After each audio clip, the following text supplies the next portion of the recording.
Nous sommes pleinement dans la période de fête, dans la période de fin d'année où les festivités battent leur plein. Les repas, les excès de table, les kilos en plus, la musique, la bonne humeur et les tenues d'apparat sont de rigueur. Dans ce contexte, le message du jour me paraît particulièrement approprié. Souvenez-vous, dans la pensée que nous étudions depuis quelques semaines, la pensée de déployer nos ailes, ce qui constitue notre vision pour l'année 2022, nous avons expliqué que déployer nos ailes revient à libérer notre plein potentiel. Et pour ce faire, nous avons abordé respectivement le pouvoir de voir pour accorder notre vision avec celle de Dieu et le pouvoir de réfléchir afin de libérer notre cerveau des pensées limitantes qui nous maintiennent dans un style de vie qui ne correspond pas à notre appel. Je crois que notre capacité de voir est pleinement restaurée et que notre capacité d'utiliser notre intelligence à la gloire de Dieu est également activée. Le pilote automatique qui nous emmenait systématiquement dans le mur a été déconnecté et nous sommes en mesure de penser profondément aux actions que nous posons pour déterminer où nous devons aller. Mais lorsque nous déployons nos ailes, nous recouvrons également la capacité de nous servir d'autre chose que de nos yeux, d'autre chose que de notre réflexion. Cette chose dont je parle a été et est encore masquée à cause du Covid. Il s'agit de notre bouche. L'importance de notre bouche dans son impact spirituel et même naturel est capitale. Laissez-moi vous dire en quelques mots les éléments importants ou les capacités que nous recouvrons lorsque nous sommes en mesure de nouveau d'utiliser notre bouche. D'abord, la bouche est le siège de la parole. Et c'est important parce que la parole n'est pas neutre. Quelqu'un dit avec moi, la parole n'est pas neutre. Écoutez, j'ai découvert que nous sommes obligés de faire attention à la manière dont nous utilisons notre parole. Ok. Pas uniquement parce que nous pouvons l'utiliser à mauvais escient et blesser des gens. Mais la Bible dit que les hommes rendront compte de toute parole vaine qu'ils auront prononcée. Une parole vaine, ce n'est pas nécessairement une parole méchante. Une parole vaine est une parole qui n'a aucun impact. Une parole vaine est une parole inutile. Et Dieu nous rend coupables d'utiliser notre bouche pour dire des choses qui n'ont aucune influence sur notre atmosphère. Ça veut dire que nous avons l'obligation, au sens de Dieu, d'utiliser la parole à bon escient. J'ai peut-être déjà dit cela ici ou ailleurs, mais le mot hébreu qui parle de parole est un mot riche en sens parce qu'il ne signifie pas uniquement la proclamation de quelque chose, mais on traduit également ce mot par événement. Dans la culture juive, lorsque quelqu'un parle, c'est un événement. Et d'ailleurs, nous les francophones, nous devons faire attention à la manière dont nous utilisons notre parole. Parce que je constate souvent que nous avons la démangeaison des discussions vaines et inutiles. Dans notre moule, dans le moule dans lequel nous avons été formés, nous avons entendu par exemple de la discussion jaillit la lumière. Et à cause de ces convictions, nous discutons au sujet de tout. même de choses qui ne se discutent pas. Et nous employons notre parole à des discours vains qui n'ont aucune influence et aucun impact. Et la Bible nous dit, attention, chaque parole vaine que nous prononçons engage notre responsabilité devant Dieu. Donc, notre parole doit être un événement. Dis à ton voisin, quand tu parles, quelque chose doit se passer. Tourne-toi vers un autre voisin, dis-lui, quand tu parles, l'atmosphère doit être changée. Dis, quand je parle, cela doit être un temps marqué. On doit dire l'année du discours de telle personne. Ce jour-là, j'ai dit ceci et cela s'est passé. Ce jour-là, j'ai promulgué tel décret et cela s'est accompli. Parce qu'un prince du royaume des cieux, une princesse du royaume des cieux ne parle pas pour rien et ne parle pas pour ne rien dire.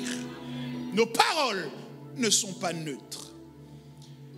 Pour quelle raison nos paroles sont si précieuses et si importantes aux yeux de Dieu? Parce que la Bible nous enseigne que le monde et tout ce qu'il renferme a été créé par Dieu au moyen de sa parole. Dieu dit que la lumière soit et la lumière fut. Dieu dit que les eaux produisent des animaux de toute espèce et cela fut ainsi. Au moyen de sa parole, Dieu a créé l'univers et tout ce qui est contenu dans l'univers simplement par des déclarations. Et il lui a plu de transmettre ce pouvoir à la créature qui lui ressemblait le plus. Il a dit, faisons l'homme à notre image, selon notre ressemblance. Et les théologiens ont régulièrement réfléchi au sens qu'il fallait donner à l'image de Dieu, à la ressemblance de Dieu. Il y a beaucoup de lectures à ce sujet. Mais je crois qu'un des éléments qui nous rend ressemblants à Dieu, c'est que vous et moi, nous disposons également d'une parole créatrice. Par tes paroles, tu peux créer ton monde. Par tes paroles, tu peux changer le chaos de ta vie en Éden. Par tes paroles, tu peux décider de transformer ton existence en une vie paradisiaque à laquelle tu aspires. Par tes paroles. La Bible ne dit-elle pas, la vie et la mort sont au pouvoir de la langue. Donc, avant de prendre une arme pour ôter la vie à quelqu'un, en vérité, nous sommes en capacité de transmettre la vie par ce que nous disons ou de transmettre la mort par ce que nous disons. Mais je proclame au nom de Jésus qu'à Providence, ce n'est pas la mort que nous transmettrons par nos paroles, mais c'est la vie et la vie en abondance, la vie de Jésus-Christ. C'est pourquoi ce matin, je proclame la vie dans les finances de quelqu'un qui me donne un bon amen. Je proclame la vie dans le métabolisme, dans l'anatomie de quelqu'un qui jusqu'ici était malade. Je proclame la vie dans tes relations. Je proclame la vie dans ton foyer. Je proclame la vie dans ton mariage. Je proclame la vie dans ton entreprise. Je proclame la vie de Dieu, quel que soit ce que tu touches, quel que soit ce dont tu parles, que cela soit impacté par la vie de Dieu au nom de Jésus-Christ de Nazareth. Une parole créatrice. Non seulement la bouche est le siège de la parole, cette parole est une parole créatrice, mais Jacques chapitre 3 au verset 6 nous dit également que la langue est un feu. En plus d'avoir la parole créatrice, nous avons dans notre bouche un feu qui peut embraser des forêts. Lorsque ce feu n'est pas soumis au Saint-Esprit, il continue son verset en disant « c'est le monde de l'iniquité ». Mais lorsque notre bouche est soumise à Dieu, alors notre langue enflammée peut embraser le camp de l'ennemi, peut détruire les liens et les chaînes par lesquels le diable maintient des âmes captives. active. Nous pouvons, lorsque nous parlons, je comprends bien pourquoi le jour de la Pentecôte, le Saint-Esprit est descendu, non pas sous la forme d'une colombe, comme il l'avait fait au Jourdain avec Jésus, mais ce sont des langues semblables à des langues de feu qui se sont posées sur les apôtres. Lorsque le Saint-Esprit vient en nous, la première chose qu'il fait, c'est qu'il nous donne la capacité de mettre en mouvement le feu divin et d'envoyer le feu dans les œuvres des ténèbres, car le Fils de l'homme paraît pour détruire les œuvres du diable.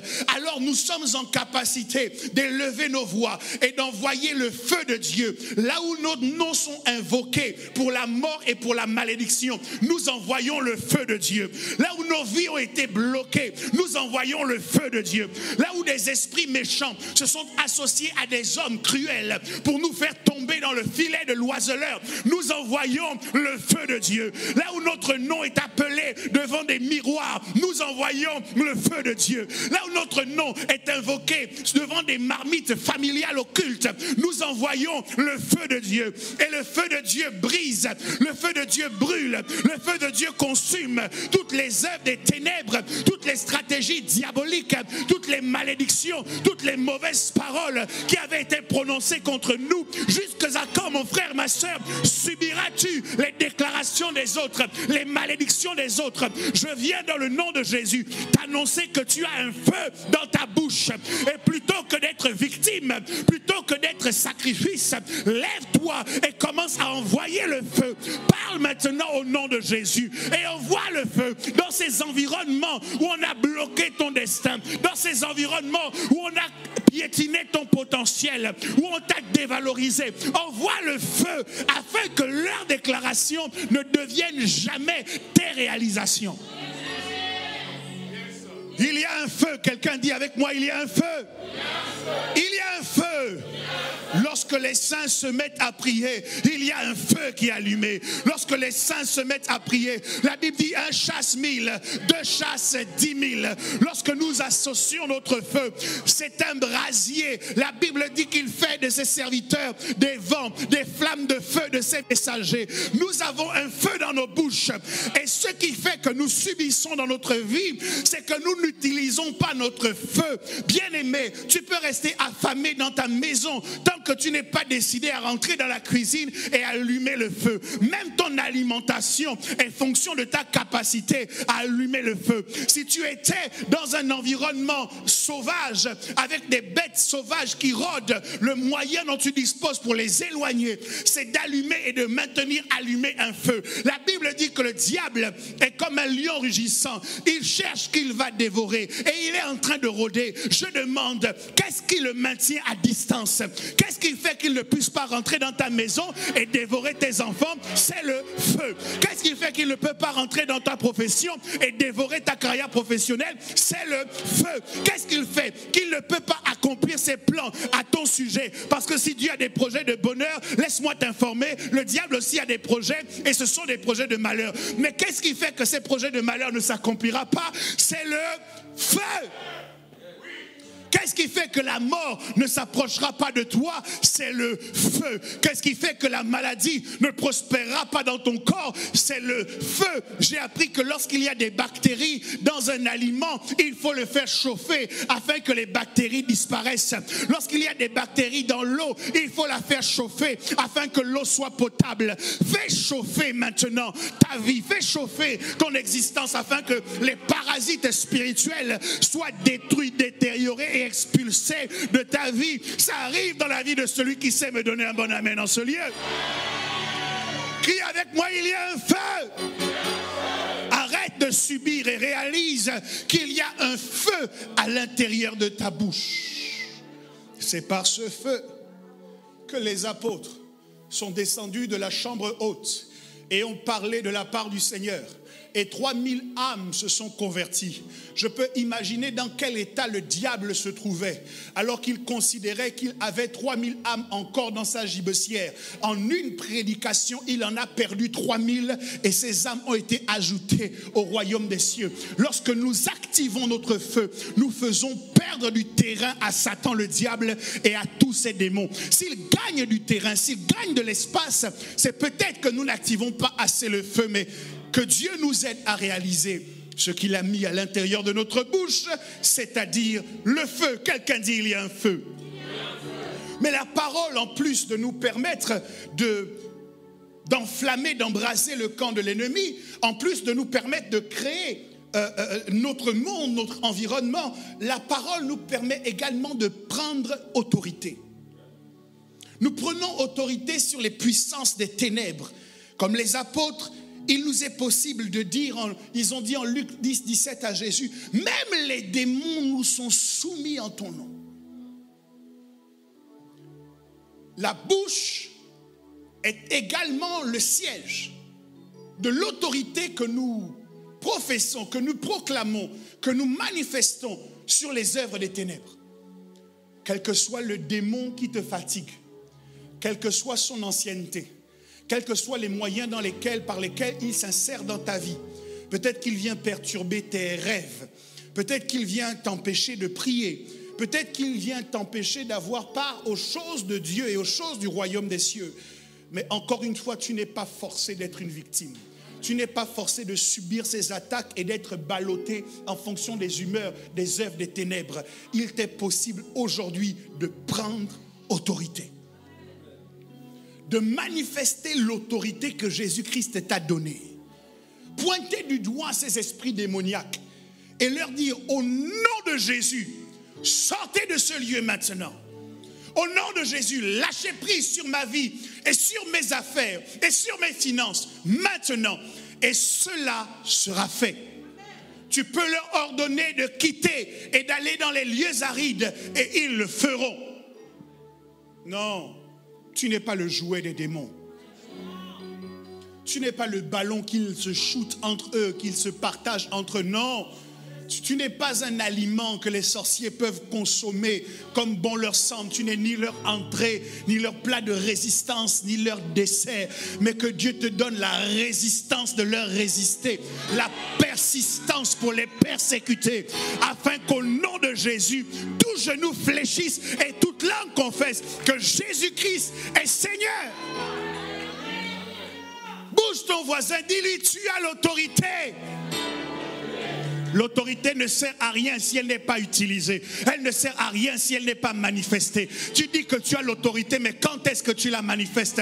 Comment quelqu'un qui a l'autorité ne sait que se lamenter? Comment quelqu'un qui a l'autorité ne sait que se plaindre? C'est une personne qui ne comprend pas ce que Dieu a investi en elle. C'est quelqu'un qui ne sait pas quel est son potentiel. Mais fort heureusement, ce matin, nous allons déployer nos ailes et nous allons, avec le zèle que donne l'évangile de paix, nous allons mettre en déroute toutes les œuvres des ténèbres. Est-ce que je peux avoir un bon amen? Oh, ton amen manque d'autorité. Ton amen manque de feu. Donne-moi un amen qui crée un Éden. Par la parole, nous sommes également en capacité de commander au matin. La Bible dit, Dieu a posé une question à Job. As-tu déjà commandé au matin? Je croyais que c'était une question rhétorique jusqu'à ce que je consulte l'histoire d'Israël et que je me rende compte qu'un jour, Josué était en train de combattre et le soleil allait lui faire perdre la victoire. Il a pointé du doigt le soleil. Il lui a dit, soleil, arrête-toi sur Gabaon. Et le soleil s'est exécuté. Si Josué n'avait pas utilisé sa voix, s'il n'avait pas parlé aux éléments, aux astres, le soleil aurait continué sa course et il n'aurait pas tiré totalement vengeance de ses ennemis. Lorsque nous comprenons ce que nous avons dans notre bouche, nous ne subissons plus les aléas de la nature. Oui, parce que nous savons combattre les démons, mais généralement face aux éléments naturels, nous sommes dans la résignation. Il y a une tornade qui se lève, je suis résigné. Il y a une tempête qui se lève, je suis résigné. Le soleil est en train de persécuter le plan, le projet que j'avais fait et je suis tout simplement résigné. Mais lorsque je comprends l'autorité que Dieu a mise dans ma bouche, je peux commander aux astres. Je peux dire, soleil, transforme-toi en obscurité sur tous mes ennemis. Que leur jour ne soit plus éclairé, qu'ils ne voient plus ta lumière, qu'ils marchent dans une obscurité épaisse et qu'ils se cognent les uns aux autres. J'ai le pouvoir de le faire parce que par la parole, je peux commander. Je peux menacer la lune et lui dire, tu n'as pas été créé pour abriter, pour être le théâtre de toutes les malversations sataniques. Tu as été créé par Dieu. C'était pour présider à la nuit. Je refuse que tu présides à la sorcellerie. Je refuse que tu présides aux malédictions. Je refuse que tu présides aux incantations démoniaques.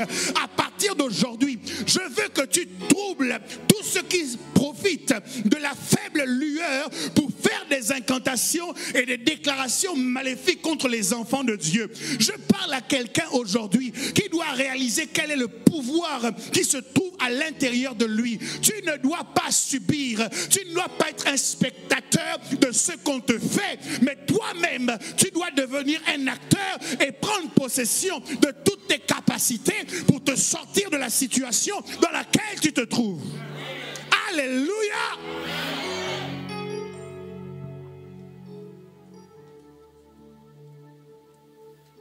Notre bouche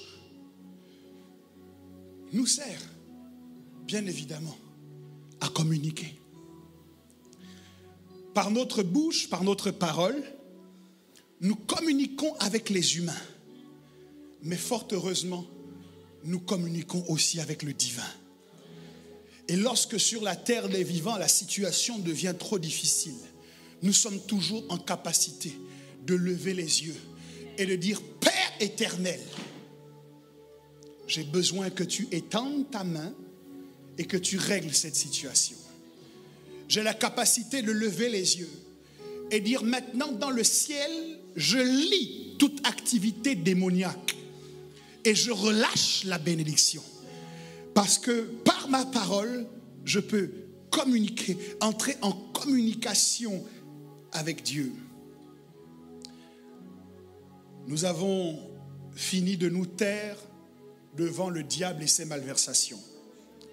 Je dis, nous avons fini de nous taire en face de ses accusations.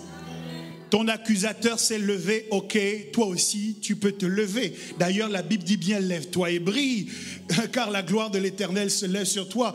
Tu peux te lever pendant que ton accusateur se lève. Et puis si ton accusateur parle, toi aussi tu peux parler. S'il te rappelle ton passé, tu peux lui rappeler son futur. Certes, je suis tombé dans le passé. Certes, j'ai eu des échecs. Certes, je n'ai pas été à la hauteur. Mais quand Adam est tombé dans le jardin d'Éden, Dieu est descendu.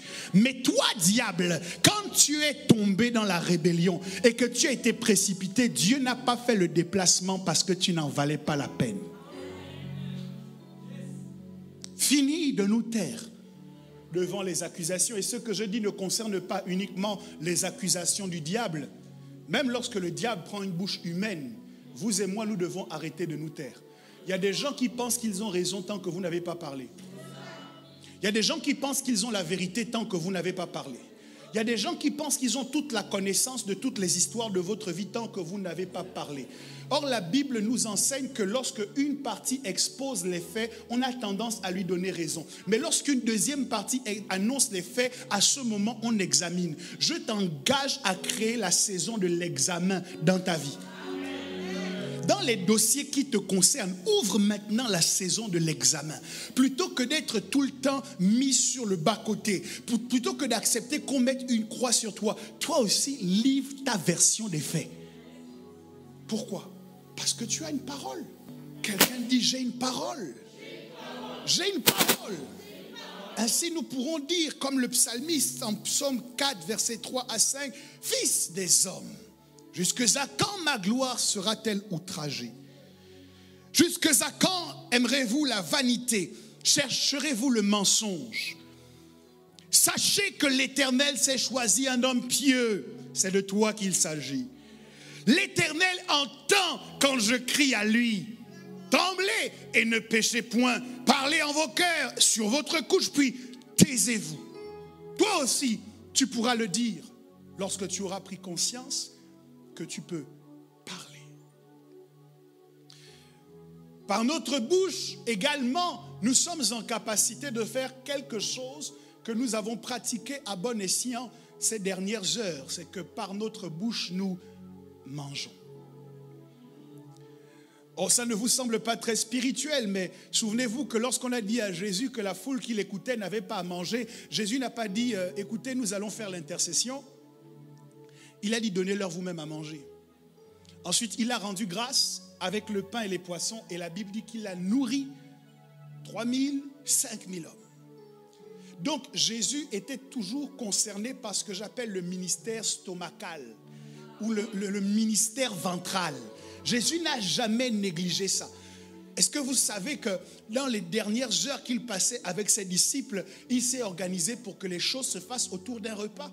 Où veux-tu que nous te préparions le repas de la Pâque? Donc, dis à ton voisin, Jésus est d'accord pour que je mange bien.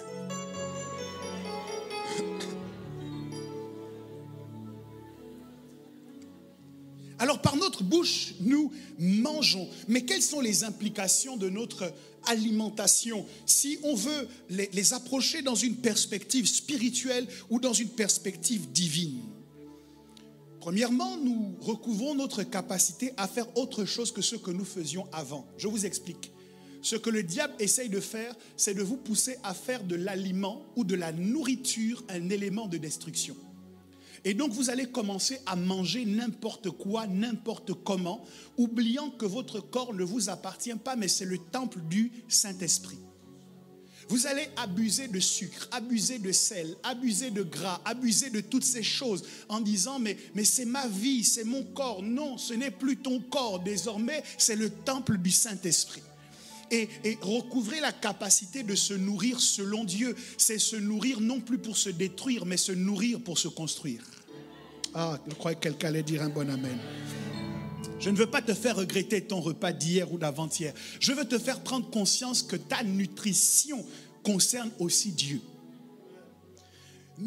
Si nous vivons plus longtemps et que nous vivons en bonne santé plus longtemps, alors l'évangile disposera de corps pour se mouvoir jusqu'aux extrémités de la terre. De corps en forme, de corps qu'il peut étirer, sur lesquels il peut compter pour porter le message de l'évangile. Donc par notre bouche, nous pouvons manger et nous pouvons nous nourrir sans nous détruire. La deuxième chose, c'est que dans le cadre du repas qu'il a eu avec ses disciples, Jésus prend une coupe qu'il bénit, il prend le pain qu'il rompt en disant un certain nombre de paroles et il institue ce qu'on appelle aujourd'hui la Sainte Seine. Par notre bouche, nous pouvons également prendre part à la scène. Et la scène a une symbolique essentielle, importante. La première symbolique, c'est que Jésus dit, chaque fois que vous prendrez ce repas, vous annoncez la mort du Seigneur. Donc la Sainte Seine a une dimension commémorative. C'est pourquoi je dis que dans le cadre de notre nutrition, nous pouvons nous nourrir pour le souvenir. Lorsque nous prenons le pain, lorsque nous prenons le vin, nous nous rappelons que Jésus est venu sur la terre, qu'il a donné sa vie pour chacun de nous. Donc nous nous nourrissons pour nous rappeler. Nous nous nourrissons également pour annoncer. Mais il continue en disant, faites ceci en mémoire de moi. Vous annoncez la mort du Seigneur jusqu'à ce qu'il vienne. Donc la Sainte Seine n'est pas uniquement tournée vers le passé, elle est également tournée vers l'avenir. Donc on se nourrit pour le souvenir, mais on se nourrit également pour l'avenir. Chaque fois que nous prenons la scène, nous prophétisons que Jésus revient bientôt. Nous nous encourageons en disant, ces afflictions ponctuelles ne dureront pas à toujours, mais bientôt nous serons justifiés. Lorsque celui que nous aimons, lorsque celui que nous révérons apparaîtra dans les nuées, nous aussi nous apparaîtrons et nous partirons avec lui. Et quand il reviendra en vainqueur, quand il reviendra pour établir son royaume millénaire, nous également nous serons avec lui. Oh, est-ce que ça ne vous remplit pas de courage pour endurer les difficultés de la vie, de savoir qu'il y aura une fin à tout ce que vous souffrez aujourd'hui? C'est également ce que nous faisons lorsque nous prenons la table du Seigneur. Nous annonçons prophétiquement que tout ça va finir un jour. Nous regardons la maladie en face, nous disons ça va finir. Nous regardons les problèmes d'argent en face, nous disons ça va finir. Bientôt je serai dans un environnement où les rues sont pavées d'or. Oh Jesus! Chaque fois que nous prenons la scène, nous tournons notre regard vers le futur. C'est pour cette raison qu'ici, je choisis que les enfants ne soient pas privés de la scène. Parce que ce n'est pas une scène qui est un diplôme. On ne donne pas la scène aux gens qui sont diplômés de maturité, de spiritualité. On donne la scène aux gens qui sont en train d'aller vers l'avenir, qui sont en train d'aller vers le retour de Jésus-Christ. Et donc, je ne prive personne de la scène, puisque c'est une grâce et que la Bible dit veiller à ce que nul ne se prive de la grâce de Dieu. Donc on se nourrit pour se construire, on se nourrit pour le souvenir, on se nourrit pour l'avenir, mais la Bible dit également que par ces meurtrissures, nous sommes guéris. Donc nous nous nourrissons également pour la guérison. Manger la chair de Jésus nous donne d'avoir part à la guérison divine parce que son corps a été meurtri, son sang a coulé, afin que nous soyons pleinement, entièrement et totalement guéris. Mais le pouvoir de la bouche ne se limite pas à parler et à manger. Il y a une faculté négligée dans la chrétienté qui relève directement de l'usage de notre bouche. Et c'est sur cela que je veux accentuer mon propos aujourd'hui. C'est l'une des choses qui nous rend les masques insupportables, puisqu'ils masquent pas seulement notre bouche, mais ils masquent aussi nos plus beaux sourires.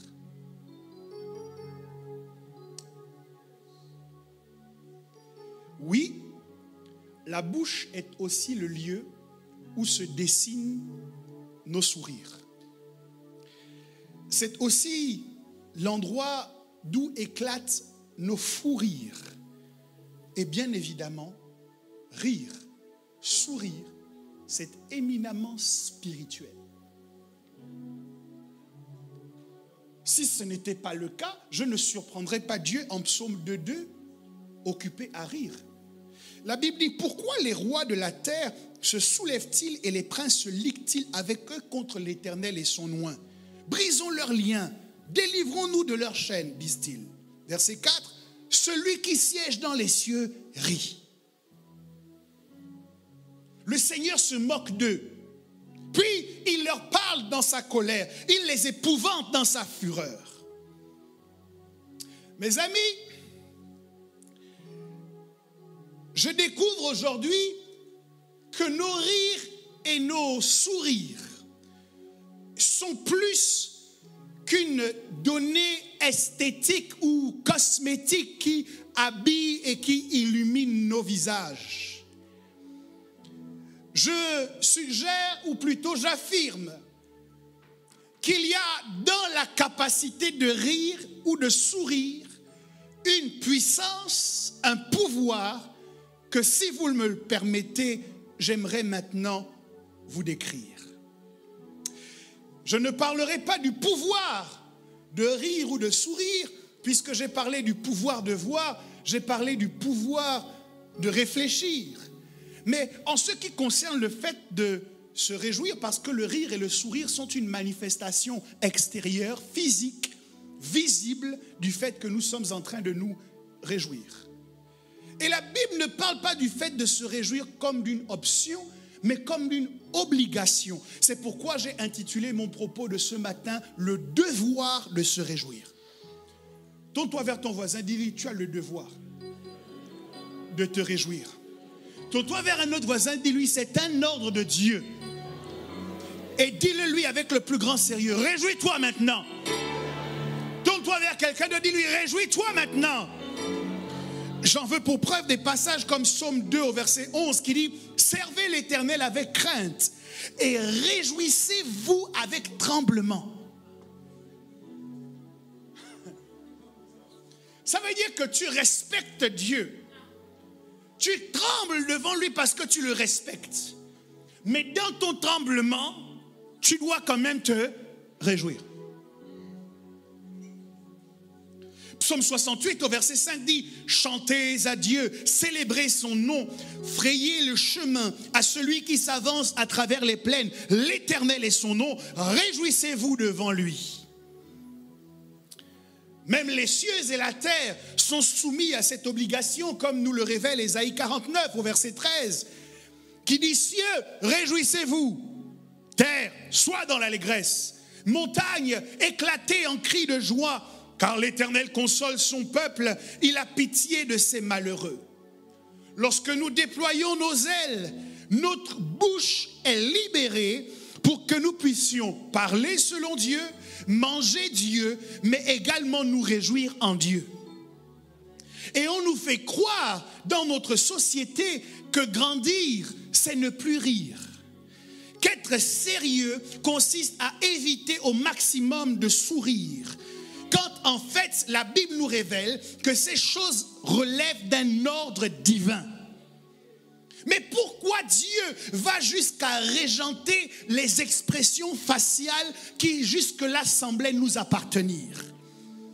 Comment et pour quelle raison Dieu rentre dans ce dernier bastion de l'exercice de notre libre arbitre dans l'imaginaire collectif pour nous obliger et nous dire exactement quelle forme de visage, quel type de visage nous devons avoir lorsque nous nous présentons devant lui? Pour quelle raison nous réjouir, rire, sourire? Pourquoi s'agit-il ici non pas d'une option, mais d'une obligation biblique? Frères et sœurs, l'occasion nous est donnée de réfléchir à nous tous qui servons, nous tous qui utilisons notre potentiel pour faire avancer l'œuvre de Dieu. Nous nous réunissons dans sa maison et nous passons des heures à investir notre temps, notre argent, notre énergie, notre intelligence.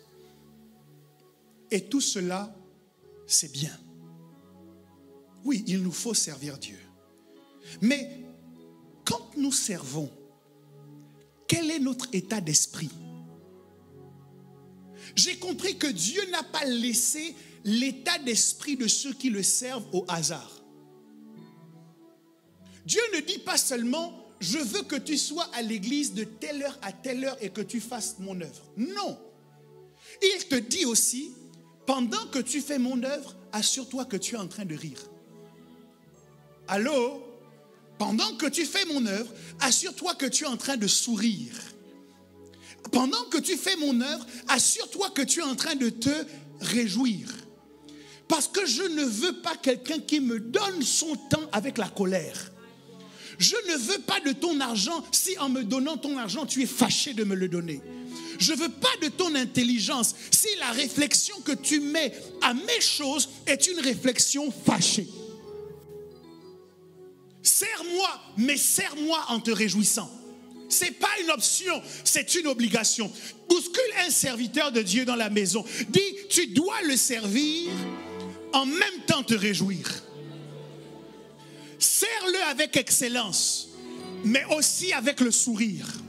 Sacrifie-toi avec le sourire. Engage-toi avec le sourire. Implique-toi avec le sourire.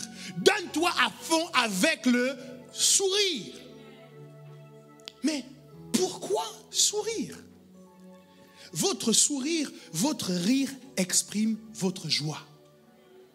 Et votre joie est d'une valeur inestimable. Alors, j'ai fait quelques recherches et j'ai lu quelques articles qui me permettent de vous montrer que quand Dieu nous engage et nous impose de nous réjouir, ce n'est pas anodin. Il y a des avantages réels et scientifiques au fait de sourire. La clé du bonheur se cache peut-être dans un simple sourire. Quand vous souriez, vous contractez vos muscles du visage. Par la suite, un message va être envoyé à votre cerveau. Et votre cerveau va libérer des endorphines, les hormones du plaisir. Donc sourire procure du plaisir. Sourire également diminue le stress. Une étude réalisée en 2012 par Tara Kraft et Sarah Pressman, psychologues à l'université du Kansas, a mis en avant le lien entre le sourire et la diminution du stress. lorsqu'on est stressé, on produit ce qu'on appelle du cortisol. Et le cortisol est dangereux pour notre organisme parce que quand il reste dans notre organisme, il attaque nos muscles.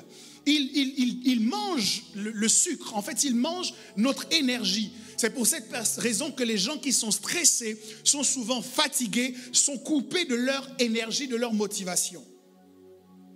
Or, le fait de sourire permet de réduire le cortisol, qui est l'hormone du stress. Et à la place, votre cerveau va produire de la dopamine.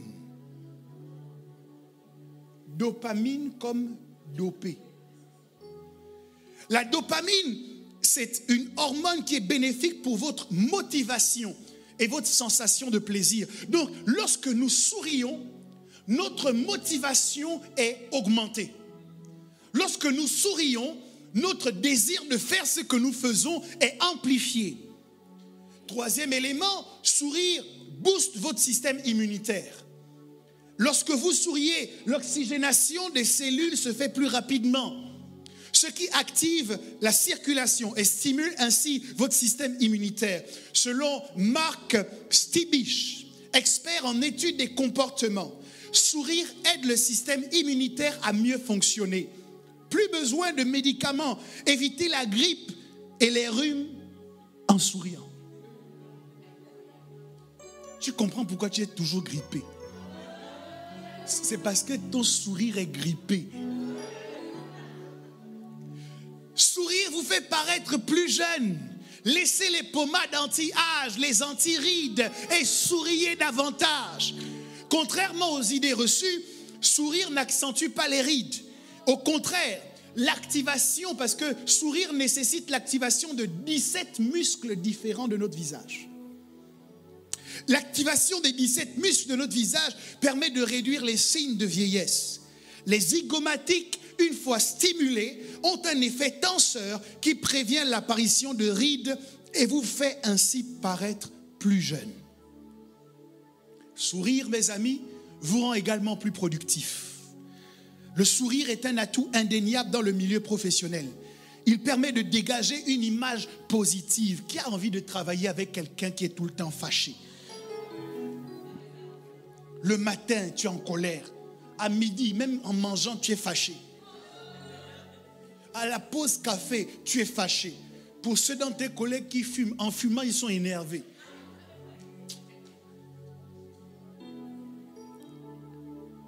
De plus, la production d'endorphines produite par votre cerveau lors d'un sourire permet de vous donner l'énergie et la motivation nécessaires pour travailler et être plus productif.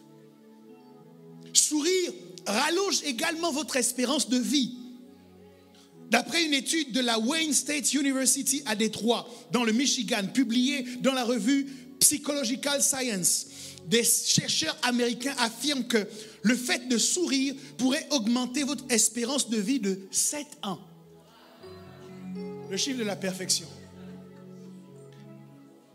7 ans. Comment expliquer cela?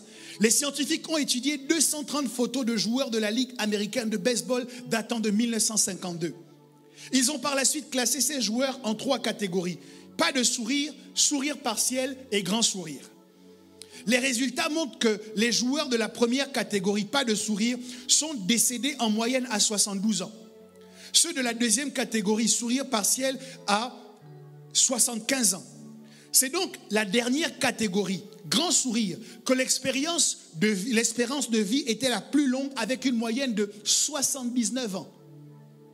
Selon les chercheurs, ces résultats seraient en accord avec d'autres recherches démontrant que les émotions entretiennent une relation positive avec la santé mentale, la forme physique et la longévité. Je comprends mieux pourquoi Dieu ne te laisse pas le choix. Et il te dit, réjouis-toi. Il dit, sois en joie. Ah, mais Seigneur, j'ai des problèmes. Tant pis, ris. Seigneur, dans ma vie, les choses ne vont pas comme elles devraient. Ce n'est pas mon problème, ris. Ce n'est pas une demande. Ce n'est pas une supplication. C'est un ordre que Dieu te donne. De la même manière que Dieu te dit, soyez saints, car je suis saint. Dieu te dit, ris. Est-ce que vous me suivez? Alors, quand vous identifiez tous les avantages qui sont liés au fait de manifester notre joie, tous les avantages que ça nous procure à nous-mêmes, vous comprenez qu'il y en a un qui ne peut pas être d'accord pour que nous utilisions à bon escient notre joie. Celui qui est l'homme depuis le commencement, celui qui est jaloux de l'homme, sait que l'un des pouvoirs de régénération de l'homme se trouve dans sa capacité à se réjouir. L'un des pouvoirs de motivation de l'homme se trouve dans sa capacité à se réjouir. Donc, s'il veut empêcher l'homme d'être motivé, il va lui voler sa joie. S'il veut empêcher l'homme de rester longtemps en bonne santé, il va lui voler sa joie. S'il veut mettre l'homme dans une condition de stress terrible, il va lui voler sa joie. Jésus nous révélait en Jean 10:10 ses objectifs qui n'ont pas changé. Le voleur ne vient que pour dérober, égorger et détruire. Moi, je suis venu afin que les brebis aient la vie et qu'elles soient dans l'abondance.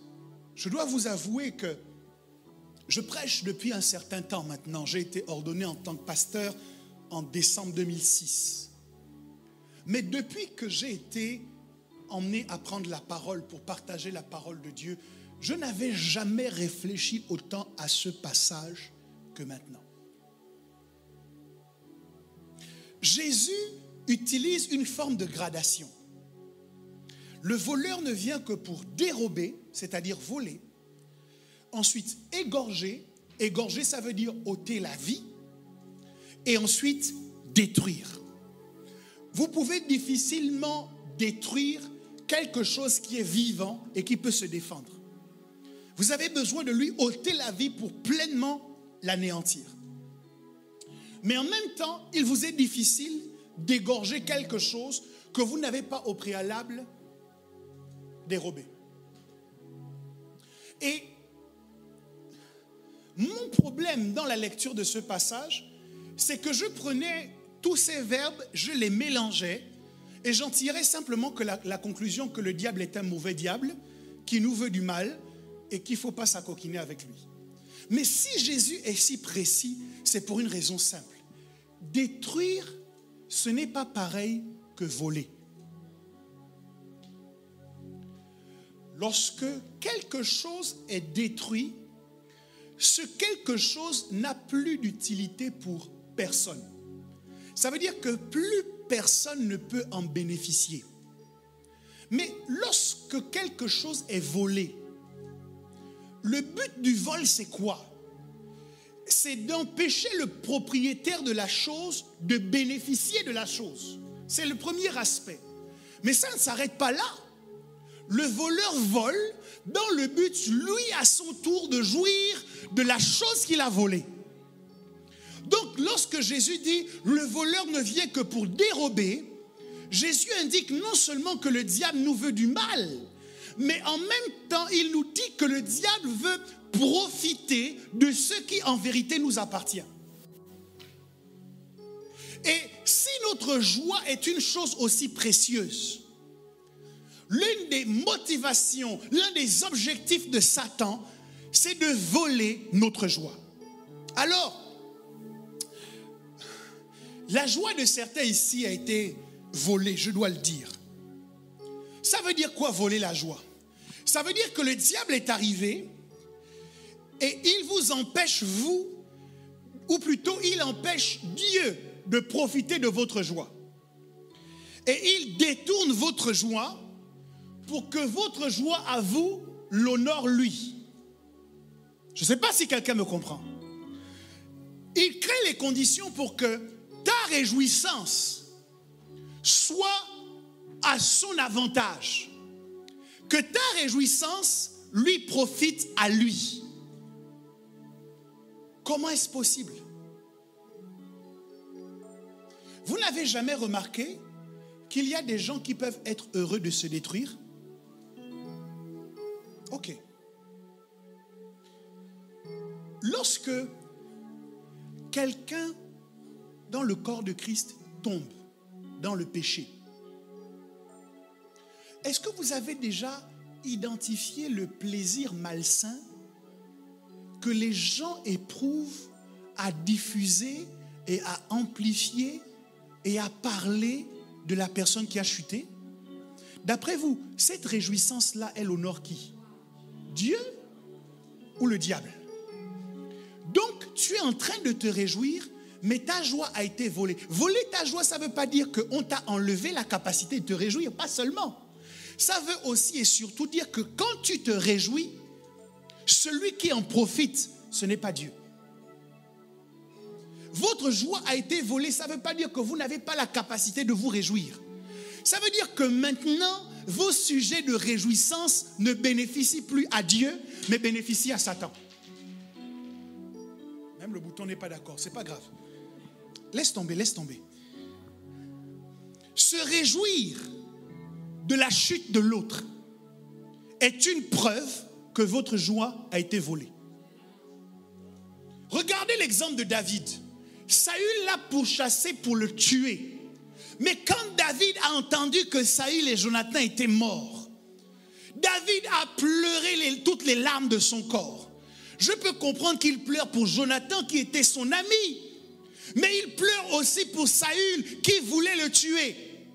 Il a composé un chant mortuaire, un chant funèbre en l'honneur de Saül et de Jonathan.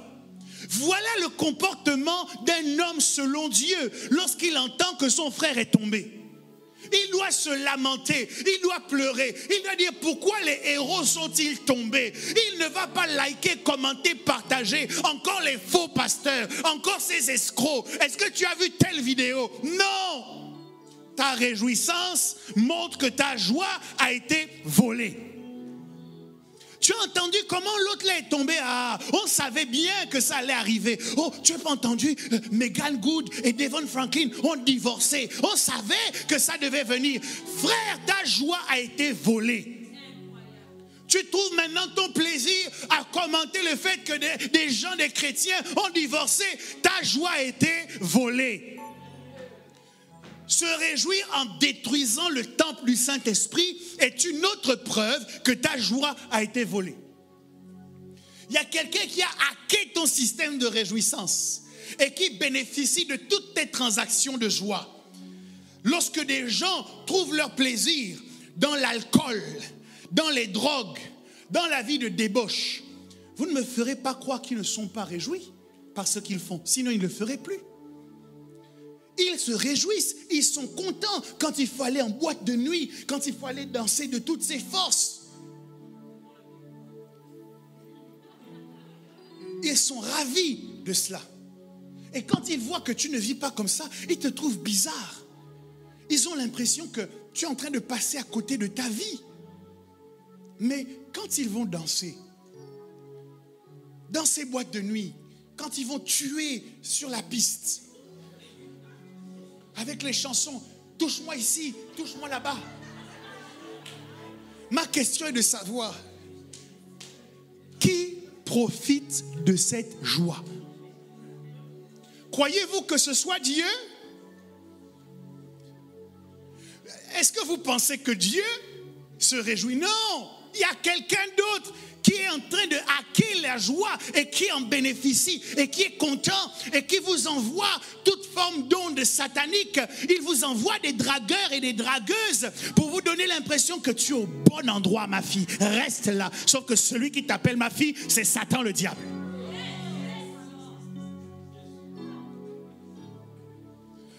Encore une autre bouteille.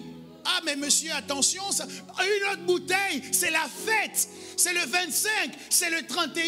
On n'a qu'une vie, on ne vit qu'une fois, mais on ne meurt aussi qu'une fois. On n'a qu'une vie, c'est vrai, mais on n'a aussi qu'une mort. Mais d'après vous, qui se réjouit lorsqu'avec l'alcool, je suis en train de détruire mon corps? Qui en profite? Est-ce que c'est celui qui a façonné mon corps pour servir à la louange de sa gloire? Celui qui a dit que mon corps est son temple? Non, celui qui se réjouit, c'est le jaloux.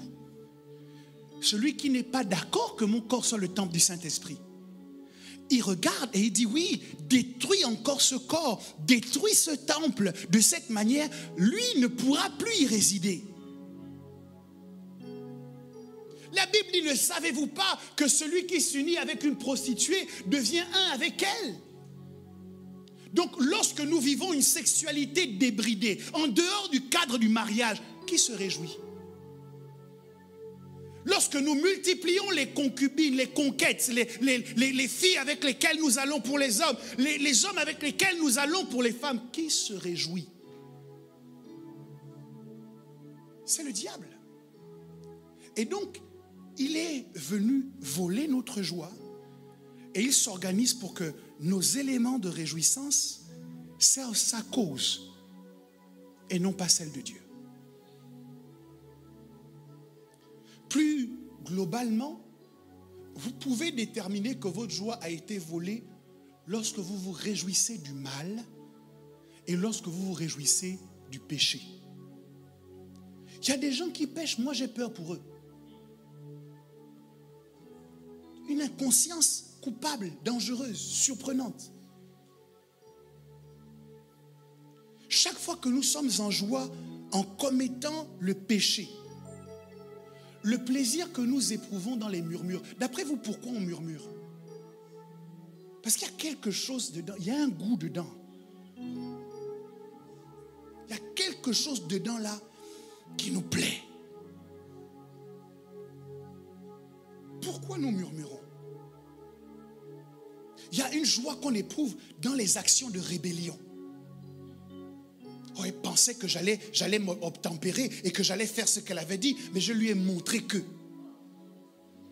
Cette joie que tu éprouves là, en ayant désobéi à une autorité, cette joie que tu éprouves en disant du mal d'une autorité, elle sert les intérêts de qui?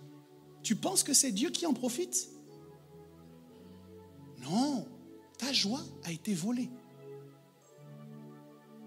Le diable l'a kidnappée, il l'a mise dans une cage. Et il lui dit, chante pour moi. Et chaque fois que tu te réjouis, en vérité, tu envoies des ondes de force vers lui. Le plaisir que nous éprouvons dans les attitudes d'orgueil. Tu regardes la personne marcher, tu as l'impression que ses pieds ne touchent pas le sol. C'est comme ça qu'on doit marcher. Frère, sois rempli d'humilité sur la terre des vivants. Personne ne sait de quoi sera fait demain. Ajoute un peu d'humilité à ta démarche. Quand tu parles, ajoute un peu d'humilité. Parce que le plaisir que tu éprouves en étant orgueilleux ou orgueilleuse, ça n'honore pas Dieu. Dieu ne se réjouit pas de ça. La Bible dit qu'il résiste aux orgueilleux, mais il fait grâce aux humbles.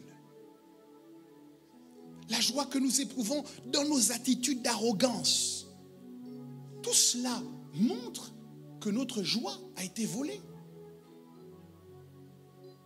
L'attitude de je m'en fous de vous. Moi, de toute façon, je vais m'en sortir tout seul. Que Dieu nous délivre de cette folie. Lui-même a dit, il n'est pas bon que l'homme soit seul.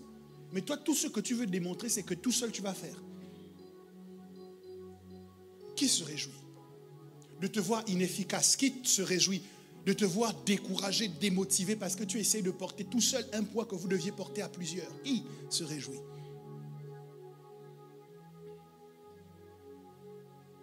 Non, je me plains. Dans cette église, il n'y a pas d'amour. Quand les gens veulent te manifester de l'amour, c'est toi qui leur dis non. Tu apprécies tellement ton statut de victime que tu as peur qu'on t'aide parce que tu ne pourras plus parler comme tu parles souvent. On va t'enlever tes arguments. Mais qui se réjouit? Qui profite de ta joie? Alors, la question c'est de savoir, que ferons-nous donc? Notre joie est une valeur.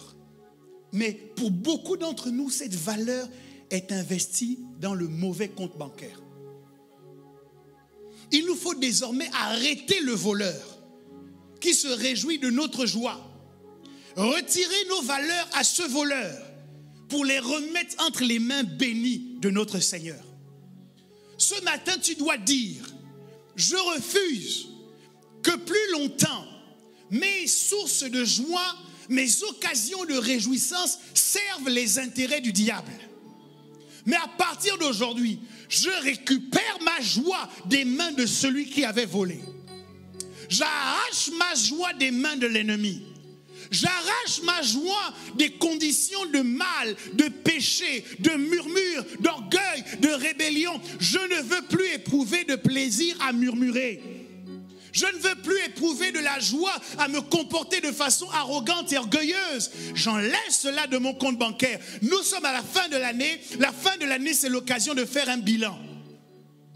Sors tes comptes maintenant et va voir ce banquier qui a profité de ta joie toute l'année, mais une joie qui ne servait pas les intérêts de Dieu. Et dis-lui, à partir d'aujourd'hui, solde tout compte. Rendez-moi ma joie. Rendez-moi la valeur de ma joie. Rendez-moi tout ce qui m'appartient. Je le récupère maintenant au nom de Jésus. Et tu prends ta joie et tu te déplaces de cet endroit. Et tu décides de l'investir, non pas dans n'importe quoi, mais dans ce qui concerne le Seigneur. Parce que j'ai découvert, mes amis, que si Dieu nous oblige à nous réjouir, il ne nous laisse pas non plus la liberté au sujet de ce ou de la façon dont nous devons nous réjouir. Philippiens chapitre 3 au verset 1 dit ceci. Au reste, mes frères, réjouissez-vous dans le Seigneur. Je ne me lasse pas de vous écrire les mêmes choses et pour vous, cela est salutaire. En Philippiens 4 au verset 4, il bisse en disant, réjouissez-vous toujours, quelqu'un dit avec moi, toujours, dans le Seigneur. Dis avec moi, dans le Seigneur.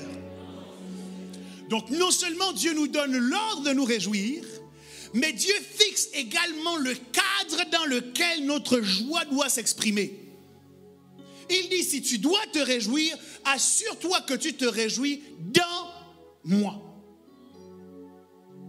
Donc à partir du moment où quelque chose sort du cadre légal que j'ai fixé, ne trouve pas de sujet de joie dedans. Réjouis-toi dans le Seigneur. Le plan de Dieu pour notre joie est que cette valeur soit toujours investie dans un compte qui lui appartient à lui, sur lequel il a la main, sur lequel il peut mouvementer comme bon lui semble. Mais aujourd'hui, on fait la différence entre les gens qui se réjouissent dans le Seigneur et les gens qui se réjouissent en dehors du Seigneur. Il y a des gens qui sont heureux de ne pas aller à l'église. En fait, plus ils sont loin des choses de Dieu, plus ils sont satisfaits. Et quand les conditions commencent à se réunir pour les rapprocher de plus d'investissement, de plus d'engagement pour les choses de Dieu, ils trouvent toujours une pichenette pour garder leur distance. Et si vous leur parlez dans un coin, ils vous diront non, moi je suis mieux comme ça. Ils se réjouissent d'être loin des choses de Dieu. Quelle folie!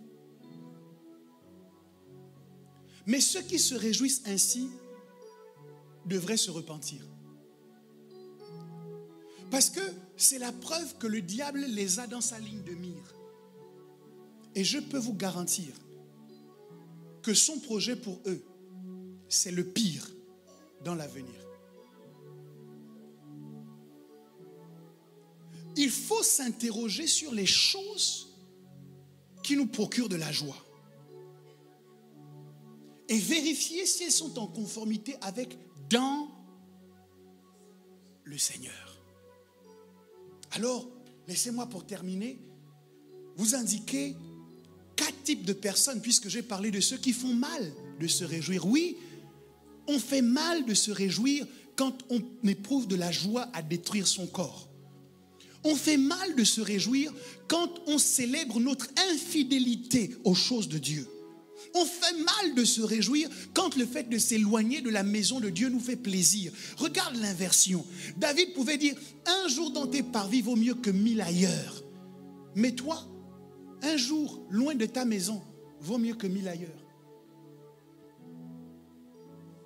Donc oui, il y a des personnes qui, au lieu de se réjouir, devraient se repentir. Mais il y a 4 catégories de personnes qui font bien de se réjouir. La première catégorie, c'est le psaume 32 au verset 11, qui dit « Juste, réjouissez-vous en l'Éternel et soyez dans l'allégresse. Poussez des cris de joie, vous tous qui êtes droits de cœur. » La première catégorie des gens qui font bien de se réjouir, c'est ceux qui sont droits de cœur. C'est ceux qui sont justes. Quand tu sais, bien que tu n'aies pas encore tous les avantages de la vie, mais quand tu sais que tu marches dans la droiture de ton cœur, alors tu fais bien de te réjouir. Ta réjouissance ne va pas s'arrêter. Ta réjouissance va rencontrer la bénédiction de Dieu, parce que Dieu croise toujours le chemin de ceux qui agissent avec droiture de cœur. Ceux qui sont justes, c'est-à-dire, Seigneur, je ne suis pas parfait, mais j'essaie de faire tout mon possible pour appliquer tes commandements. J'essaie de faire tout mon possible pour qu'en regardant ma vie, tu sois fier de ce que j'accomplis. Ce type de personnes-là, Dieu leur dit ce matin, réjouissez-vous. Les nuages sont sombres, votre ciel n'est pas encore totalement éclairci, vous ne voyez pas loin l'horizon, vous ne savez pas de quoi sera fait demain, mais Dieu vous dit, réjouissez-vous. La droiture de votre cœur, la justice dans laquelle vous marchez est une certitude, une détermination, une assurance de ce que demain tout va bien se passer. Alors, si vous n'êtes pas juste, courez vers la justice. Si vous n'êtes pas droit, courez vers la droiture, parce que c'est dans ce cadre-là que votre réjouissance est légitime. Psaume 33 au verset 1. Juste, réjouissez-vous en l'Éternel. La louange sied aux hommes droits. Waouh! Waouh! Ça veut dire que la louange va bien aux gens qui sont droits. Mais les gens qui sont faux, la louange ne leur correspond pas bien. Les gens qui sont méchants dans leur cœur, la louange, ça ne colle pas avec eux. La deuxième catégorie, c'est ceux qui ont pleuré pour les intérêts de Dieu. En Ésaïe 66, verset 10, la Bible dit « Réjouissez-vous avec Jérusalem. Faites d'elle le sujet de votre allégresse, vous tous qui l'aimez. Tressaillez avec elle de joie, vous tous qui menez le deuil sur elle. » Donc il y a des causes. Jérusalem, c'est l'héritage, c'est la ville du grand roi. Dieu a un cœur spécial tourné vers Jérusalem. Et il dit aux gens qui ont pleuré de voir la destruction de Jérusalem, Dieu leur dit non, au lieu de pleurer, réjouissez-vous. Donc, lorsque tu as pleuré pour les intérêts de Dieu, que tu as pleuré en disant, Seigneur, je veux que ton œuvre avance. Seigneur, je veux que la vision se concrétise. Seigneur, aide-moi à être utile pour ton œuvre. Ceux qui ont pleuré de cette manière, Dieu leur dit, c'est bon, réjouissez-vous. Allô, je parle à quelqu'un? Dieu leur dit, c'est bon, réjouissez-vous. Il continue en Ésaïe 65, verset 18 en disant, réjouissez-vous plutôt et soyez à toujours dans l'allégresse à cause de ce que je vais créer. Car je vais créer Jérusalem pour l'allégresse et son peuple pour la joie. La raison pour laquelle ceux qui ont pleuré pour les intérêts de Dieu doivent se réjouir, c'est que il n'échoue jamais.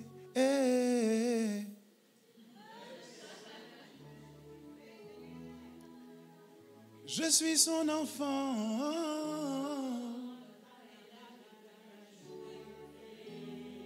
Dieu n'échoue pas. Dieu n'échoue jamais. Ouais, vous connaissez, vous êtes dans. Je suis son enfant.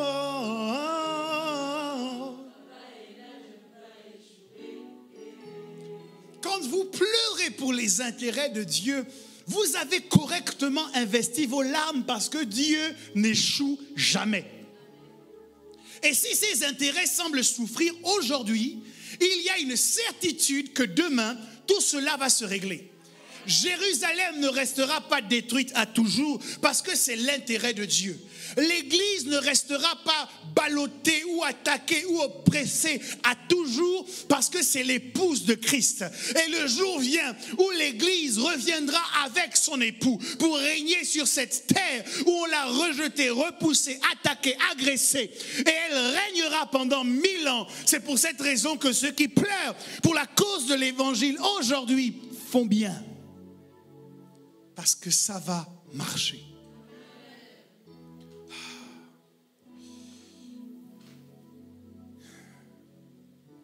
La troisième catégorie, c'est ceux qui sont persécutés à cause de l'Évangile.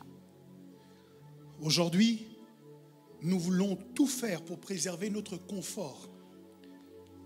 Pour que, même si cela implique que l'Évangile n'avance pas. Mais 1 Pierre 4, verset 13 dit, « Réjouissez-vous au contraire de la part que vous avez aux souffrances de Christ. » Donc pendant que je souffre, 1 Pierre me dit, si les souffrances que j'endure sont liées à Christ, alors je fais bien de me réjouir. Est-ce que quelqu'un m'entend? Est-ce que quelqu'un m'entend? Je ne sais pas pourquoi tu souffres, mais ce serait bien de t'assurer que tu souffres pour la cause de l'Évangile. Parce qu'à ce moment, même dans la souffrance, tu dois te réjouir. Et il continue en disant, afin que vous soyez aussi dans la joie et dans l'allégresse lorsque sa gloire apparaîtra. Donc, même dans la souffrance, si je souffre pour Christ, j'ai le pouvoir de me réjouir. Et la suite logique, c'est qu'en partant d'ici, je vais continuer à me réjouir. Et le dernier point, ceux dont le nom est inscrit dans le livre de vie. Luc 10, 20, Jésus parle à ses disciples qui reviennent de mission en disant, même les démons nous sont soumis en ton nom. Jésus leur dit, cependant, ne vous réjouissez pas de ce que les esprits vous sont soumis, mais réjouissez-vous de ce que vos noms sont écrits dans les cieux. Donc un sujet de joie qui doit m'accueillir le matin quand je me lève, c'est que mon nom est écrit dans le livre de vie. Faites-moi ce que vous voulez, mon nom est écrit dans le livre de vie. Je ne vais pas perdre de temps à me lamenter, à pleurer, mais je veux me réjouir parce que mon nom est écrit dans le livre de vie. Il y a bien d'autres sujets pour lesquels nous avons le devoir de nous réjouir. Mais leur dénominateur commun à tous ces sujets, c'est que ce sont toujours des joies qui honorent Dieu. Alléluia. Des joies qui honorent Dieu. Alors ce matin, je nous engage à partir en guerre contre le voleur qui profite de notre joie. En nous faisant éprouver de la joie pour tout, sauf pour ce qui concerne Dieu. Ça ne vous est pas arrivé si vous faites un peu attention, peut-être pas cette année, mais d'éprouver de la joie dans tout, sauf dans ce que vous êtes en train de faire pour Dieu. Ça veut dire que le diable est en train de vous attaquer. Il vous attaque au niveau de votre joie. Et qu'est-ce qui va se passer? Par devoir, vous allez continuer à faire. Mais vous ne pourrez pas faire dans la durée parce que c'est dans la joie que se crée la motivation. Donc si je sers sans la joie, je ne pourrai pas servir longtemps. Si je sers sans la joie, la Bible dit, ceux qui se confient en l'Éternel renouvellent leur force, ils courent sans se lasser, ils prennent leur envol comme des aigles. Quand je suis épuisé, fatigué, dès qu'il s'agit de servir Dieu, ça veut dire que la manière dont je le sers pose problème.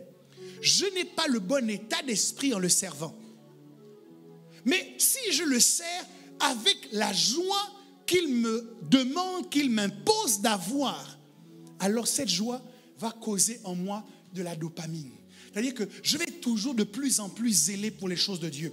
Vous savez, je ne serai pas dans une situation où on m'a demandé de travailler jusque-là, et quand j'ai travaillé jusque-là, je m'arrête. Je lève les mains. Comme si on m'avait dit, oh les mains, c'est bon, j'ai fait mon travail. Bye bye tout le monde, je suis parti. Non, si je fais l'œuvre de Dieu avec joie, même quand j'arrive à l'endroit où on m'a dit, arrête-toi ici, fais jusqu'ici. C'est-à-dire que ça brûle tellement, les ailes de la maison de Dieu me dévorent, que je cherche, est-ce qu'il n'y a pas autre chose que je peux faire pour Dieu, parce que j'ai du temps, mais où est-ce que mon temps serait le mieux investi si ce n'est dans les choses de Dieu? J'ai de l'énergie à revendre, mais où est-ce que cette énergie serait la mieux investie si ce n'est dans les choses de Dieu? J'ai de l'argent en plus, mais où est-ce que ça serait le mieux investi si ce n'est dans les choses de Dieu? Je cherche quelque chose à faire pour Dieu, parce que j'ai pris conscience que c'est le plus grand privilège qui puisse être donné à un homme, à une femme, que de contribuer à l'avancement du royaume des cieux sur la terre. Il essaye de te voler ta joie, parce que s'il a touché à ta joie de servir, il a déjà commencé à tuer ton service. Ce n'est qu'une question de temps. C'est comme s'il avait coupé la branche de l'arbre. Les feuilles sont vertes encore un peu de temps. Mais dans quelques temps, tu vas commencer à venir à l'église les pieds lourds. Tu vas commencer à chercher toujours des excuses pour ne pas venir servir Dieu. Tu vas chercher des raisons valables ou même pas valables pour ne pas venir. D'autres fois, tu ne donneras même pas de raison. Le problème, c'est quoi? Le problème, c'est que ta joie est ailleurs. Ton cœur est ailleurs, ton cœur se réjouit davantage, je n'ai rien contre les anniversaires, mais ton cœur trouve davantage de plaisir dans les anniversaires que dans le fait de servir Dieu. Et il y a quelqu'un qui se frotte les mains. Mais aujourd'hui, que le feu rentre dans les mains qu'il est en train de frotter au nom de Jésus. Si toi et moi nous entrons en guerre et que nous nous levons avec autorité, avec la puissance que Dieu nous a donnée dans notre bouche, et que nous arrachons notre joie, alors l'énergie, la motivation, le plaisir, le bonheur que nous devons expérimenter en faisant l'œuvre de Dieu va revenir en nous. Nous nous souviendrons des jours passés où on n'avait pas besoin de nous demander, de nous encourager, de nous exhorter, mais où nos pieds naturellement nous conduisaient à la maison de Dieu. Où nous appelions le pasteur pour dire, pasteur, est-ce que par hasard tu n'es pas à l'église? Pourquoi? Je suis là, j'ai envie de venir. Mais est-ce que tu veux faire quelque chose? Non, j'ai juste envie d'être dans l'église. C'est passé où cette motivation? C'est passé où ce cœur? Moi, je me souviens, quand nous étions jeunes, nous avions hâte que l'école finisse parce que toutes nos vacances, nous les passions à l'église de 9h à pas d'heure parce que nous aimions ça. C'était notre zèle, c'était notre désir. Nous n'avions pas d'autre choix. Moi, je disais non à des voyages. Je disais non à des vacances parce que être dans la maison de Dieu. Et ça, c'est un des éléments que je regarde dans ma vie. Parce que chacun doit avoir des signaux pour savoir où est-ce que tu te situes par rapport à ta relation avec Dieu. Si je commence à me rendre compte que je n'ai plus envie d'aller à l'église, je sais qu'il y a un voleur, quelqu'un qui dérobe, quelqu'un qui veut égorger, quelqu'un qui veut détruire. Mon engagement, mon cœur, mon battement de cœur pour l'œuvre de Dieu est un signal. Est-ce que nous allons laisser le diable continuer à profiter de notre joie? Je pose une question au provider. Est-ce que nous allons laisser le diable continuer à se réjouir de notre joie? Oh, je voudrais que tu sois un sujet de larmes pour Satan. Je voudrais que tu sois un sujet de tristesse pour le diable et pour ses démons. Quand te regardant et en voyant ta vie, Satan pleure parce qu'il se rend compte qu'il n'a pas la main sur toi, qu'il ne peut pas te bloquer dans ton destin et que ta joie est correctement investie en celui qui est la source de ta joie. Yahvé Jireh, l'Éternel notre Dieu. Ah mon frère, si tu n'avais pas souri depuis longtemps, acclame le Seigneur en souriant. Si tu n'avais pas ri, ma soeur, commence à rire. Parce que ton rire est une exigence de Dieu. Ton sourire est une obligation que Dieu te demande d'avoir.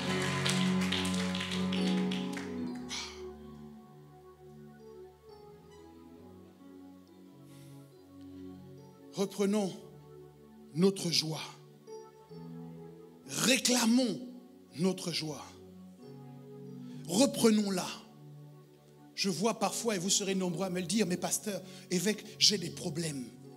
Je respecte le fait que tu aies des problèmes. Mais il m'apparaît de façon indéniable que rire nous permet de régler les problèmes. La Bible dit que Dieu fait face à une rébellion de tous les rois de la terre. Et avant de régler leur cas, Dieu commence à rire. Donc, lorsque Dieu se met à rire, ça enclenche autre chose derrière. C'est qu'il va régler des problèmes récalcitrants.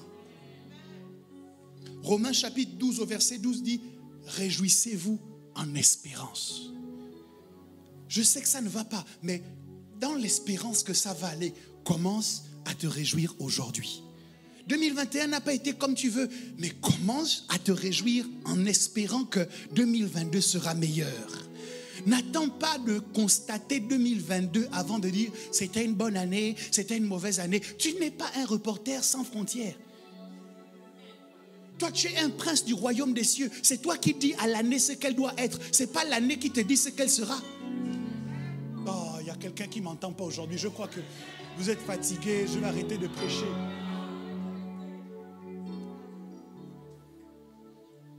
Soyez patients dans l'affliction. Persévérez dans la prière. Ce que la Bible nous dit, c'est que nous pouvons nous réjouir. Maintenant même. Au milieu de l'affliction, nous pouvons nous réjouir. Au milieu des difficultés de la vie, nous devons nous réjouir. Dans le service que nous rendons à Dieu, nous devons nous assurer que nous sommes en train de nous réjouir.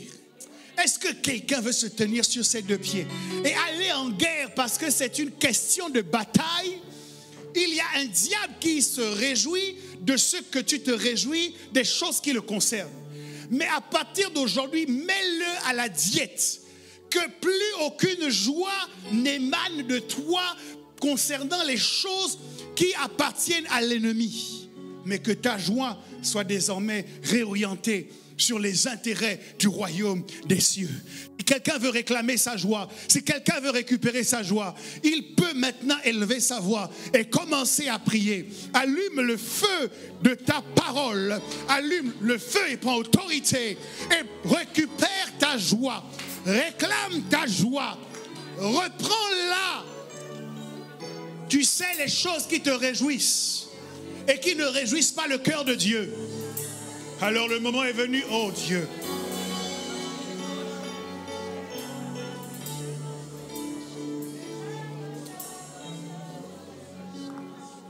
Je ne t'entends pas prier. Je ne t'entends pas prier. Monte, monte, monte.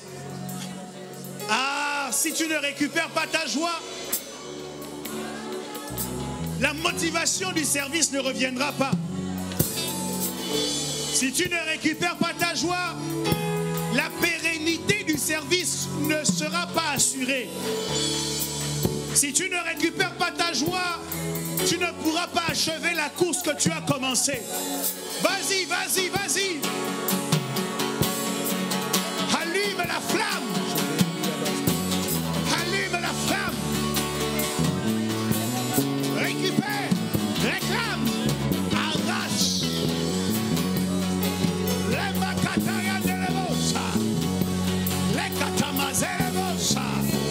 Ta joie est spirituelle, ton rire est spirituel, ton sourire est spirituel.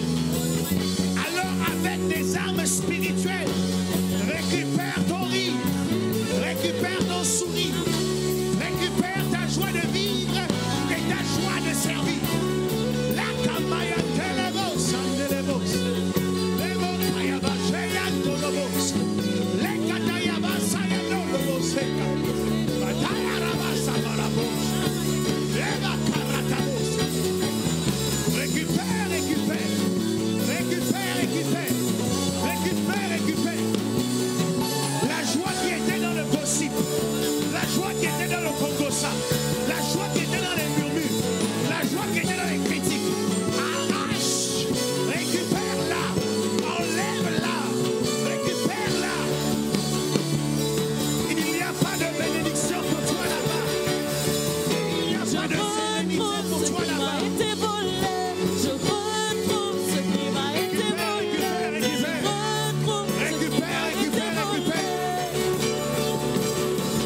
de récupération. Quelqu'un me donne un bon amen.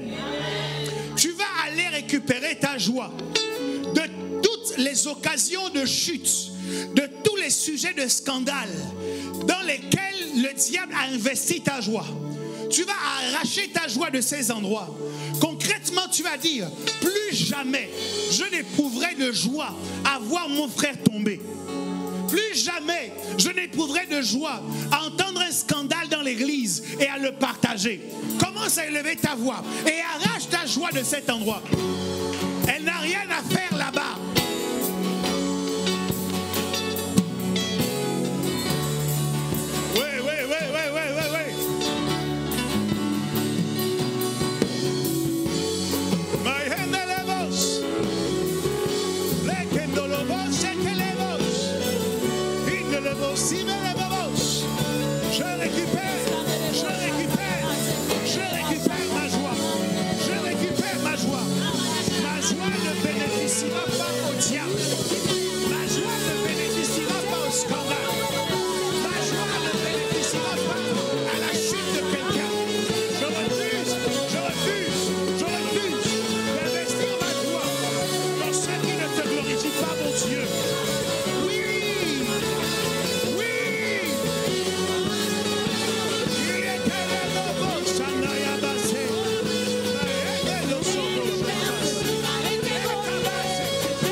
Notre joie est également investie dans des manifestations de péché. Nous éprouvons du plaisir à parler avec arrogance, à manifester de l'orgueil, à manifester de la cupidité. Nous ne devons pas nous réjouir de cela, mais nous devons nous en repentir. Et nous devons refuser qu'il y ait une quelconque gratification qui soit liée à ce type d'action. C'est pourquoi tu vas arracher ta joie de toutes les occasions de péché. Tu vas arracher ta joie du mal, arracher ta joie du comportement d'orgueil, arracher ta joie de tout ce qui ne glorifie pas Dieu. Élève ta voix et commence à prier. Le diable ne volera pas ma joie.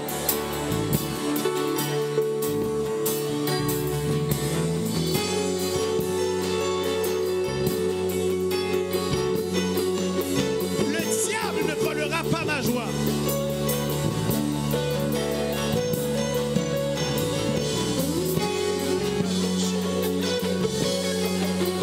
Je retire ma joie de tous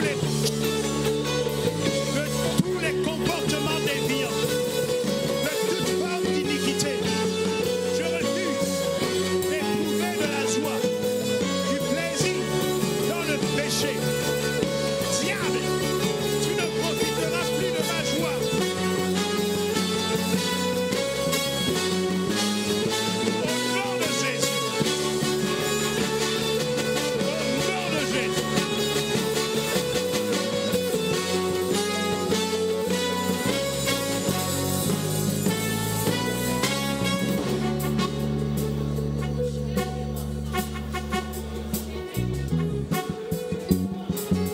Je voudrais que tu pries.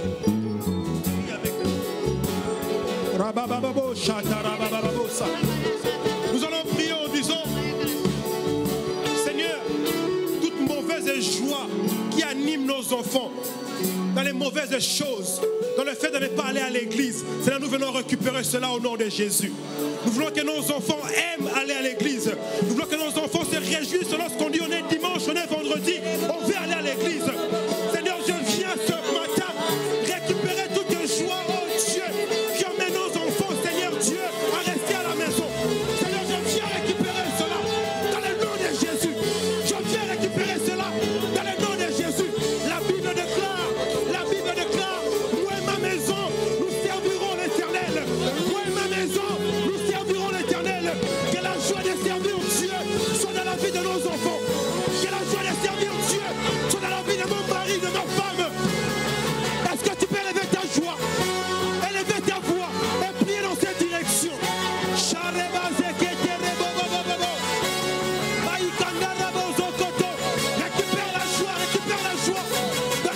les enfants récupèrent la joie. Nous voulons voir des providers qui aiment aller à l'église. Des enfants qui aiment aller à l'église, qui aiment servir Dieu. Nous refusons que nos enfants se réjouissent dans les voyages. Nous refusons que nos enfants se réjouissent seulement dans les cadeaux. Mais nous voulons aussi que nos enfants se réjouissent dans le fait d'aller à l'église, dans le fait d'aller servir Dieu. Seigneur, nous déclarons ces choses. Seigneur, nous déclarons ces choses. Que le ciel et la terre écoutent nos prières.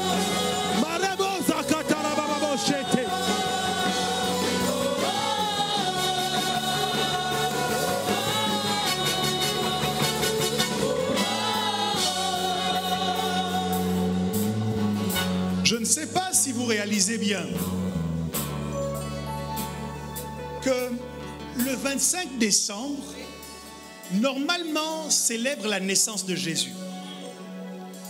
Et qu'aujourd'hui, les gens sont capables de fêter le 25 décembre sans penser un instant à la personne de Jésus. C'est-à-dire que notre joie a été complètement spoliée pour se focaliser sur les cadeaux, sur les repas, sur le temps que nous passons en famille, au point que nous avons déconnecté cette date de Jésus lui-même.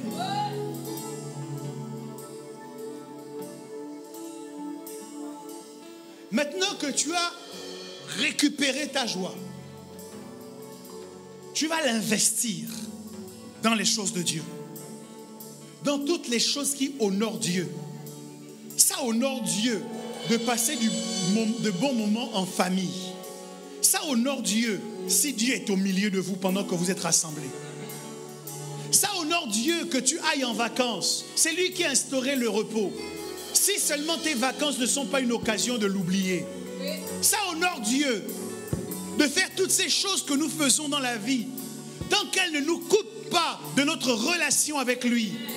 Alors, ce matin, notre joie étant récupérée, nous voulons la réinvestir. Oh Jésus.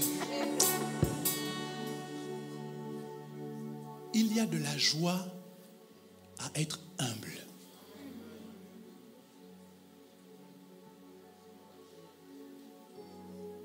Il y a de la joie à parler respectueusement aux autres. Ces choses qui paraissent basiques sont en vérité les vrais comptes dans lesquels nous devons investir notre joie. Plus nous nous réjouissons de notre humilité, plus nous serons encouragés à marcher dans l'humilité. Alors, est-ce que tu peux investir ta joie dans ce qui compte vraiment? Élevons nos voix et prions.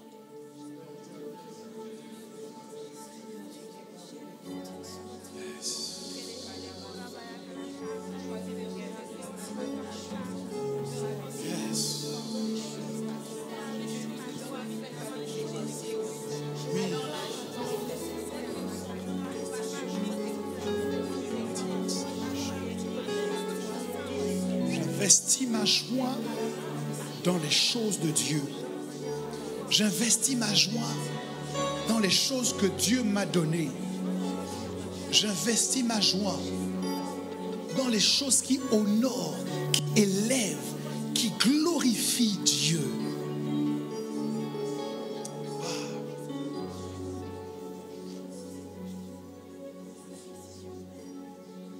Il y a de la joie